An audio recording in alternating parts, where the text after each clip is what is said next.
Hey everybody, this is Brad from Johnson Small Engines, better known as the one-handed mechanic. If I can do it, you can too. Today we have here a John Deere S110. This is a 2022 version. It actually has about 1 hour on it. And I just want to show you how to start and operate it. And then a couple pointers. First thing you want to do is, when you get your machine, you want to lift the hood and double check to make sure that you have engine oil. This is your engine. This is a 19 horsepower single cylinder engine. You check your oil here. We have checked the oil. You just want to pull the dipstick out and you want to wipe this off. Now there's 2 dots right here to check the oil. Just make sure you're in between the 2 dots. Just make sure before you run it, you check that oil. Your battery is here. This one came with a 300 cold cranking amp battery. I was pretty impressed. This is a brand new machine. They used to give you a very generic battery. This one's a pretty nice battery, so it should be good to go for a while. I would definitely recommend slow charging the battery in the wintertime, once a month in the off season. This actually does come with a an upgraded, looks like they went to possibly a stainless steel muffler. It's a pretty nice muffler for the John Deere 110. So that's under the hood. Okay, so it does have a nice high back seat, which is nice and comfortable. If you want to adjust this seat, hop on. You're going to come over here to your handle. There's a little lever, and actually they're making this a little bit more seen. You can actually see it now. And by using your body weight, you're going to pull up on this lever and then just go forward or backward and let go, and it'll lock it into a position. And so that's how you adjust your seat. And then just so you can see that, so it has little notches here. So that's nice that it has an adjustable seat. Gas tank here, and I do have some people that comment about why is the gas tank so floppy. Okay, this gas tank is floppy because this is how they know when the gas is full and empty. It actually is like a spring-loaded version. So if you go around the front and you can see the fuel gauge, which is here, okay, so you're going to see if I lift up on the gas tank, it's actually going to show lighter, so that's going to show that it's actually emptying. And if I push down on the gas tank, it's actually going to show that it's fuller. All right, so it just goes by the weight of the fuel, and that's how the gas tank works. So just have to remember that this little bit of a wobble is okay. Everything's fine there. Going around to some of the handles here. This is your deck height adjuster for your mower deck. I like this because the increments are pretty close together, and I would just recommend starting up on high, coming down a notch or 2 until you find out where you like to cut. So this is your deck height adjustment here. The brake lever here, this is your clutch slash brake. And the reason why I say clutch slash brake, it actually disengages the hydrostatic transmission when you push it in, and it also puts your brake on. So I recommend pushing the brake all the way in. We have a parking brake here, and I'm going to push the parking brake up. So you have to make sure, I'm going to do this while I'm sitting on the machine. When you're ready to start the machine, push the parking brake in all the way, hold it down, pull the parking brake lever up, and then let go of your foot. That will lock in your parking brake. Now when you want to push this in and let go of the parking brake, you can't just push it. You have to push in the brake a little bit, then push this down and then release, and then it'll unlock itself. So just keep that in mind. So we're gonna put this on park right now. The throttles here, okay, you have turtle and rabbit, and then that little blue sign up here, this is actually choke, and that's all the way up. So what you wanna do is put it all the way up on choke. Now I have noticed that some of these are spring loaded and some of them are not. This one is not spring loaded, so you have to hold it up on choke. Actually, yeah, it might be a little spring loaded, but just hold it up on choke and then start the machine. And once it starts, I would recommend bringing it down to like a happy medium speed just to warm it up. And then when you go to engage your PTO, which is your blade engagement, which is this lever here, this is your PTO lever. This engages your blades. Run it about 3/4 throttle, then engage the blades. Try not to engage the blades while you're in the grass, because sometimes you can shut the machine down by that.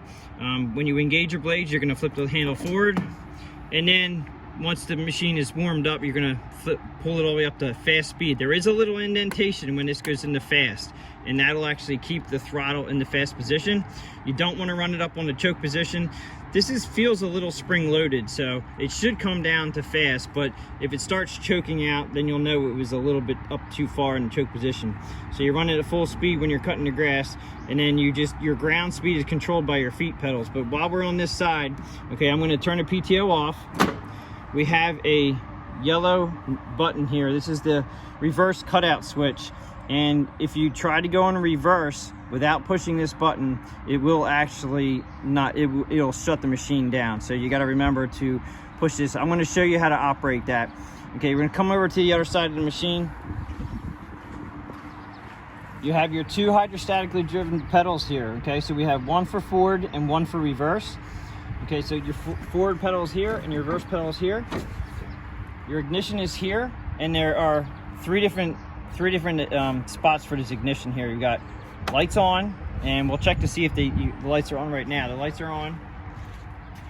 Okay, so the lights are on when you turn the key, the lights on. Now, when you're running the machine, you're gonna turn this key from your on position, which is past the light switch. This is your on position when your engine is running. If you want the lights to go on as you're running the machine, just turn it one click back. The engine will not shut off and the lights will be on. So just keep that in mind.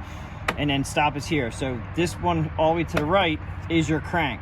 So when we go to crank this up, we're just gonna hit the crank. It's gonna come back to the on position. It's gonna stay there while you're driving the tractor. If you want the lights on, just click it back one notch. Everything will stay the same, but your lights will be on. If you don't want the lights on, just leave it in the on position.